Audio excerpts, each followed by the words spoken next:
वंदे मातरम कर्मचारी साथियों, आईएफएमएस 3.0 से संबंधित एक महत्वपूर्ण अपडेट के साथ आपके साथ उपस्थित हूँ।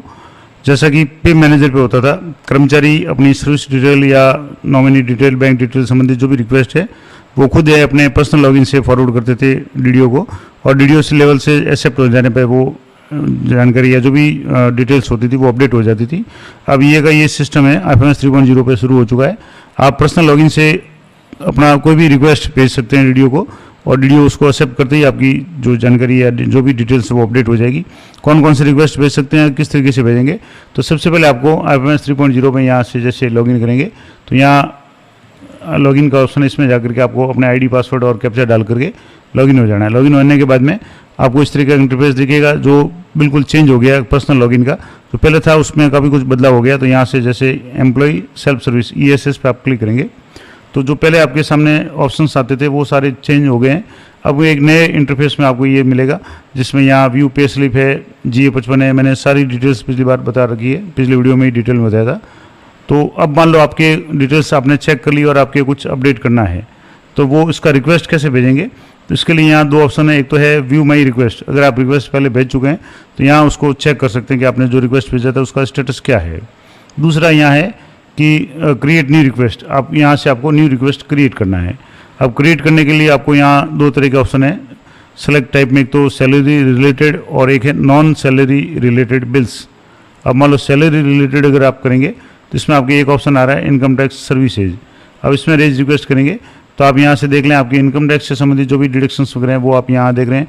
ग्रॉस प्रोजेक्टेड इनकम आपकी कितनी है, और स्टैंडर्ड डिडक्शन आपको 75,000 मिल रहा है। उसके बाद में नेट प्रोजेक्टेड सैलरी आपकी कितनी हो रही है, प्रोजेक्टेड इनकम आपकी कितनी बन रही है। उसके बाद में आपके टोटल प्रोजेक्टेड डिडक्शन कितने हैं, तो यहाँ जैसे न्यू रिजिम में है तो 0 है। अब टोटल प्रोजेक्टेड टैक्सेबल इनकम आपकी कितनी है, तो जो भी यहाँ शो हो रही है। उसके बाद में टोटल प्रोजेक्टेड TDS अमाउंट कितना टैक्स बन रहा है, तो यहाँ जैसे 0 बन रहा है। और टोटल TDS डिडक्टेड कितना टैक्स कटा है, तो यहाँ 5,000 कटा है। तो ये डिटेल्स आप यहाँ से देख सकते हैं। फॉर्म 16 है, अगर आप डाउनलोड करना चाहते हैं यहाँ से ऑप्शन है। हालांकि यहाँ जैसे क्लिक करेंगे तो अभी थोड़ा सा ये इसको आपको RTIMS पे ले जाएगा और उस पर अभी काम चल रहा है। तो या खास करके जब आपकी 4th क्वार्टरली ऐड हो जाएगी तभी यहाँ आपका फॉर्म 16 दिखेगा। यहाँ लिखा हुआ है कि your TDS certificate will be available after Q4 यानी quarterly 4 TDS filing by your DDO। आपकी DDO द्वारा 4th क्वार्टरली अपडेट कर दी जाएगी, फाइनल हो जाएगी। उसके बाद आपका फॉर्म 16 है वो डाउनलोड हो जाएगा। तो ये तो हो गया जो रिक्वेस्ट था वो सैलरी रिलेटेड। अब यहाँ से जैसे दो ऑप्शन मैंने बताए थे सैलरी रिलेटेड। अब दूसरा है नॉन सैलरी रिलेटेड। अब नॉन सैलरी से संबंधित जो भी है उसमें कई सारे ऑप्शंस हैं, जिसमें टेलीफोन अलाउंस है, ट्रांसफर टीए है, ट्रैवलिंग अलाउंस टीए है, ऑनरेरियम है, लीव इनकेसमेंट है, बैंक मॉडिफिकेशन है, पर्सनल मॉडिफिकेशन है, एड्रेस मॉडिफिकेशन और फैमिली एंड नॉमिनी मॉडिफिकेशन। अब इनमें से जो भी आपके कमी है, मैंने आपको पिछले वीडियो में बताया था कि यहाँ प्रोफाइल पे जाकर के आपको यहाँ से चेक करना है। यहाँ प्रोफाइल पे आप जैसे क्लिक करेंगे तो आपके फैमिली डिटेल्स शो हो जाएगी, personal details, service detail, bank detail, पे एंटरटेनमेंट, ये सारी आप यहाँ से चेक कर लें। मैंने पिछले वीडियो में डिटेल में बता रखा है किस तरीके से चेक करनी है। तो ये सारी चेक करने के बाद में आपको लगता है कि किसी में कोई चेंज करना है, मान लो सर्विस डिटेल में करना है, बैंक डिटेल में करना है, पे एंटरटेनमेंट में करना है, फैमिली नॉमिनी में कुछ चेंज करना है, तो कैसे करेंगे, तो यहाँ से आपको वो सिलेक्ट करना है। यहाँ से जैसे फैमिली नॉमिनी वाला ऑप्शन है इस पर क्लिक करेंगे तो यहाँ जैसे इसको सिलेक्ट किया सब टाइप में से और यहाँ से रेज रिक्वेस्ट पर क्लिक करेंगे तो आपके फैमिली डिटेल्स में यहाँ जो भी फैमिली मेम्बर्स के नाम शो हो जाएंगे। अब मान लो यहाँ नाम है वो सही है, रिलेशनशिप है, डेट ऑफ बर्थ है और जेंडर वगैरह दिख रहा है। एक्शन बटन में आप इसको एडिट भी कर सकते हैं और डिलीट भी कर सकते हैं। अब सब सही है तो मैं यहाँ से इसको नहीं करूँगा। और यहाँ अगर ऐड करना चाहे तो मेंबर ऐड कर सकते हैं। नॉमिनी में आप देख लें कि नॉमिनी जैसे यहाँ ग्रुप इंश्योरेंस में नॉमिनी है, न्यू पेंशन स्कीम में नॉमिनी है, स्टेट इंश्योरेंस में है और GPF में है। और भी नॉमिनी में अगर आप करना चाहते हैं यहाँ से जैसे नेम ऑफ नॉमिनी आ रहा है, रिलेशन आ रहा है और परसेंटेज शेयर 100 आ रहा है। अब update family and nominee details पर आप क्लिक करेंगे तो इसको अगर मान लो कुछ चेंज करना है तो पहले तो आप इसको चेंज कर लें। यहाँ से जैसे एडिट ऑप्शन है, अब मान लो यहाँ से ये नाम है, इस नाम में अगर कोई चेंज करना है, यहाँ से जैसे मैं नाम है, अब इस नाम में जैसे जनादर ID से आप इसको अगर करेंगे तो ज़्यादा सही रहेगा क्योंकि डॉक्यूमेंट आपको अपलोड करना पड़ेगा। तो यहाँ से जैसे जनादर ID आप इंटर करेंगे, फिर जनादर ID से मेंबर ID यहाँ से फैच हो जाएगी। उसके बाद में नाम है वो जो भी फैच हो जाएगा। तो जो नाम यहाँ से आप अपडेट करना चाहें, यहाँ से वैसे अगर सीधे अपडेट करना चाहूँ तो शायद हो जाए तो ठीक है। जैसे मान लो इसमें सरनेम नहीं आ रहा है, जबकि सरनेम है, तो डेट ऑफ बर्थ यहाँ से देख लें। मैरिटल स्टेटस में जैसे अभी अनमैरिड कर लें, फिजिकली डिसेबल नॉट है, परसेंटेज ऑफ डिसेबिलिटी नो है, गवर्नमेंट एम्प्लॉय नोट है। और अगर आप कोई डॉक्यूमेंट यहाँ से है कि मान लो कोई डायरेक्टली डॉक्यूमेंट इज मैंडेटरी, यानी कोई भी आपको डिसेबिलिटी डॉक्यूमेंट वगैरह मैंडेटरी अन्यथा चलेगा। यहाँ से मैं जिस इसको अपडेट कर रहा हूँ, तो please upload mandatory disability document. अब यहाँ से डिसेबिलिटी अगर है तो आपको करना है। अगर मान लो जैसे अनमेरिड है और फिजिकली डिसेबल में येस किया हुआ तो इसको आपको पहले नो करना है, यहाँ नो कर लें। अब यहाँ से आपको इसको अपडेट करना है। यहाँ से जैसे अपडेट करेंगे तो यहाँ से ये जैसे नाम अपडेट हो गया। अब इसको आपको यहाँ रिक्वेस्ट को भेजना है, तो यहाँ से update and family and nominee details इस पर आपको क्लिक करना है और कंफर्म करेंगे, येस पे क्लिक करना है। तो error while getting the next step for process, तो अब यहाँ ये नहीं आ रहा है, तो इसको जो फैमिली डिटेल्स वाला ऑप्शन है इसको आपको एक काम आउट करना है। आपको DDO लेवल पे जा करके वहाँ से ये रिक्वेस्ट के लिए चेकर मेकर और अप्रूवल है वो आपको पहले से इसको अपडेट करना है। तो वो भी मैं आपको DDO लेवल पे लॉगिन करके बता देता हूँ, उसके बाद इस रिक्वेस्ट को आपको भेज करके बताता हूँ।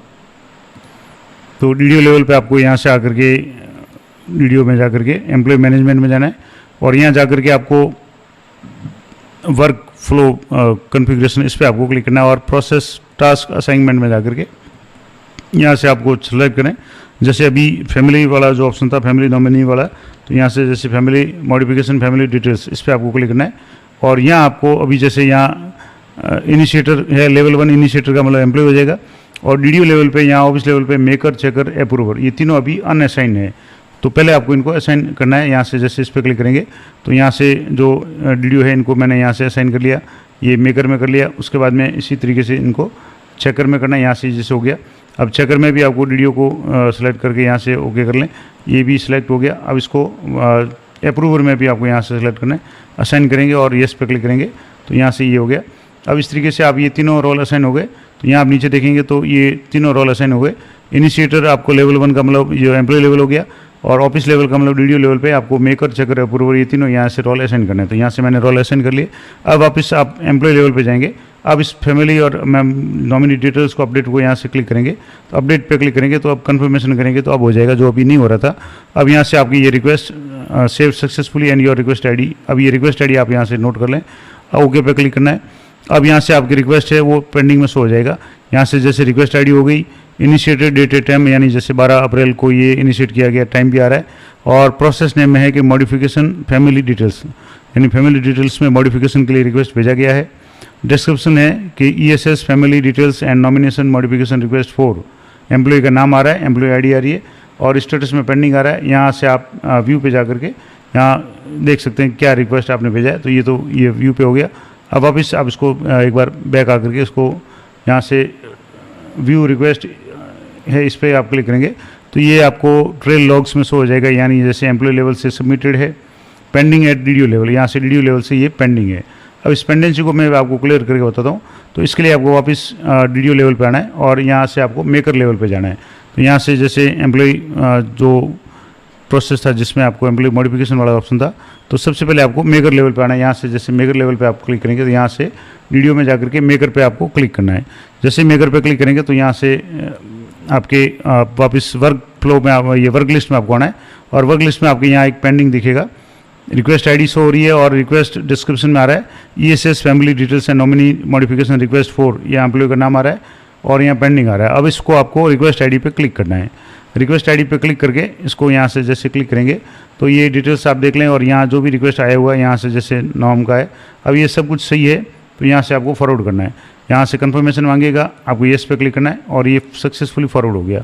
अब फॉरवर्ड होने के बाद में ये यहाँ से गया, अब आप आपके मेकर से लेकर के चेकर पे गया तो यहाँ से आपको चेकर लेवल पे क्लिक करना है। तो चेकर रोल जैसे आप यहाँ से करेंगे तो यहाँ आपके रिक्वेस्ट में ऑल रिक्वेस्ट में आपके यहाँ जो रिक्वेस्ट है सबसे पहला रिक्वेस्ट है ESS मॉडिफिकेशन वाला और यहाँ से ये भेजा हुआ है, यहाँ से आपको इस पर क्लिक करना है। यहाँ से भी आप रिक्वेस्ट ID पे क्लिक करेंगे, यहाँ से देख लें सही है, इसको आप फॉरवर्ड करना चाहें तो फॉरवर्ड यहाँ से ये येस पे क्लिक करेंगे, ये फॉरवर्ड हो गया। अब फॉरवर्ड होने के बाद में आपको वापस तीसरे यानी अप्रूव रोल पे आना है। अप्रूव रोल में आने के बाद में ये यहाँ से जैसे ये रिक्वेस्ट ID है, ये रिक्वेस्ट ID याद रखें, इसी रिक्वेस्ट ID को आपको क्लिक करना है। यहाँ से क्लिक करेंगे तो अब यहाँ एक ऑप्शन आ रहा है ये सारे नाम आ गया वगैरह आ गया। अब यहाँ से आपके 3 ऑप्शन आ रहे हैं। रिजेक्ट करना चाहे तो यहाँ से रिजेक्ट कर सकते हैं, रिवर्ट करना चाहे तो रिवर्ट कर सकते हैं। अगर मान लो कुछ कमी है तो उसको रिवर्ट कर सकते हैं, बिल्कुल गलती है तो उसको डिलीट रिजेक्ट कर सकते हैं। और तीसरा है अप्रूव, यानी जैसे यहाँ सब सही है, नाम वगैरह में सब सही है तो मैं इसको अप्रूव कर रहा हूँ, तो यहाँ से अप्रूव करेंगे, कन्फर्म पे क्लिक करेंगे तो यहाँ से रिक्वेस्ट सक्सेसफुली अप्रूव हो गया। अब यहाँ से अप्रूव हो चुका है तो अब आपको यहाँ से देखना है कि एम्प्लॉय लेवल पे ये क्या शो हो रहा है। जैसे एम्प्लॉय लेवल पे मैंने आपको बताया था, तो यहाँ से जैसे एम्प्लॉय लेवल पे मैं वापस इसको रिफ्रेश करूँगा तो यहाँ ऑल रिक्वेस्ट पे आप क्लिक करेंगे। अब यहाँ से ये रिक्वेस्ट है ESS और यहाँ स्टेटस में आपके अप्रूव्ड आ गया। यहाँ जो पेंडिंग आ रहा था यहाँ आपके अप्रूव आ गया। अब एक्शन पे जाकर के यहाँ व्यू ट्रेल पे क्लिक करेंगे तो आपके यहाँ से इनिशिएट पे आ गया, सबमिटेड है। जैसे 10:07 PM पे ये सबमिट हुआ था, उसके बाद में ये कंप्लीटेड है मेकर लेवल पे और ये 10:09 पे हुआ। उसके बाद में चेकर लेवल पे 10:08 पे या 9 मिनट पे और उसके बाद में ये फॉरवर्ड हो गया वापस यहाँ से इस तरीके से अप्रूवल लेवल पे। तो ये पूरा प्रोसेस आपके ये अप्रूव हो गया। अब आप डिटेल्स चेक करेंगे तो यहाँ जो नॉमिनी में नाम था, जो भी सरनेम नहीं आ रहा था वो आ रहा है कि नहीं आ रहा है उसको चेक करेंगे। तो आप इस फैमिली डिटेल्स में जाएंगे। अब यहाँ फैमिली डिटेल्स में जो नाम यहाँ सरनेम नहीं आ रहा था अब ये अपडेट हो चुका है। तो इस तरीके से ये पूरा प्रोसेस मैंने आपको लाइव बता दिया कि किस तरीके से आप FMS 3.0 पे पर्सनल लॉगिन से अपना रिक्वेस्ट है वो रेज करेंगे। कौन कौन से रिक्वेस्ट भेजे जा सकते हैं तो मैंने आपको बता रखा है। नॉन सैलरी में आपके यहाँ से जैसे लिव इनकेसमेंट को छोड़े बैंक डिटेल्स से मॉडिफिकेशन वाला है, पर्सनल मॉडिफिकेशन और एड्रेस मॉडिफिकेशन और फैमिली नॉमिनेशन। अब इसमें कुछ तो अप्रूव हो रहे हैं कुछ, या और जैसे एड्रेस का है तो एड्रेस का भी यहाँ से हो जाएगा। दूसरा अगर आप करना चाहें तो यहाँ से वापस मैं इसको बैक करना चाहूँ तो जैसे लिव इनकेसमेंट के अलावा बैंक मॉडिफिकेशन का है तो यहाँ से रेज रिक्वेस्ट पे आप क्लिक करेंगे तो बैंक्स को भी आप यहाँ से रिक्वेस्ट है वो आप यहाँ से भेज सकते हैं, बैंक संबंधित डिटेल संबंधित। और भी अगर आप करना चाहें तो ये कर सकते हैं। माई रिक्वेस्ट पे क्लिक करेंगे तो जो रिक्वेस्ट आपका था वो यहाँ से शो हो जाएगा। न्यू रिक्वेस्ट पे क्लिक करेंगे तो नया कर सकते हैं। तो ये पूरा प्रोसेस मैंने आपको लाइव बता दिया कि आपके जो भी कमी है आप उसको चेक कर लें और जिस भी रिक्वेस्ट को आप भेजना चाहें वो रिक्वेस्ट आप यहाँ से इनिशिएट कर लें। और इनिशिएट करने के बाद में ये ध्यान रखें आप जो रिक्वेस्ट भेज रहे हैं DDO से आपको ज़रूर सूचित करें। और DDO लेवल पे आप इसके लिए जो भी रिक्वेस्ट आएगा उसके लिए मेकर, चेकर और अप्रूव रोल है वो आपको नए सिरे से असाइन करना पड़ेगा। वो रोल असाइन नहीं करेंगे तब तक एम्प्लॉय लेवल से वो रिक्वेस्ट है फॉरवर्ड भी नहीं होगा। मैंने आपको पूरा प्रोसेस लाइव बता दिया। जब आप DDO लेवल पे उस चेकर, मेकर, अप्रूव को रोल को असाइन कर लेंगे तभी वो रोल जो टास्क वगैरह है जो भी आपका रिक्वेस्ट है वो एम्प्लॉय लेवल से DDO लेवल पे फॉरवर्ड होगा। और DDO लेवल पे, मेकर लेवल पे अप्रूव करना है आपको, एक्सेप्ट करना है, उसके बाद में उसको फॉरवर्ड करके चेकर पे भेजना है। और चेकर से अप्रूवर पे जब आप उसको अप्रूव कर लेंगे तब आपका वो पर्सनल में डिटेल्स में वो सारी डिटेल्स अपडेट हो जाएगी। सेम प्रोसेस जो पे मैनेजर पे था, पे मैनेजर पे पर्सनल लॉगिन से आप जो भी रिक्वेस्ट भेजते थे DDO पे वेरीफाई होने के बाद में, एक्सेप्ट होने के बाद में वो अपडेट हो जाता था। अब इसमें DDO लेवल पे 3 स्टेप में ये काम होगा, चेकर, मेकर, अप्रूवर। बाकी का प्रोसेस लगभग सेम है। तो ये पूरी जानकारी मैंने आपको पूरा लाइव प्रोसेस करके बताया। जानकारी अच्छी लगे तो वीडियो को लाइक जरूर करें और लाइक दिस वीडियो पे क्लिक करते ही आपको हाइप दिस वीडियो का ऑप्शन आएगा तो वीडियो को हाइप जरूर करें, पॉइंट्स जरूर दें और चैनल को सब्सक्राइब कर लें ताकि इस तरह की लेटेस्ट अपडेटेड जानकारी आपको मिलती रहे। तो मिलते हैं नेक्स्ट वीडियो में, तब तक जय हिंद, जय भारत।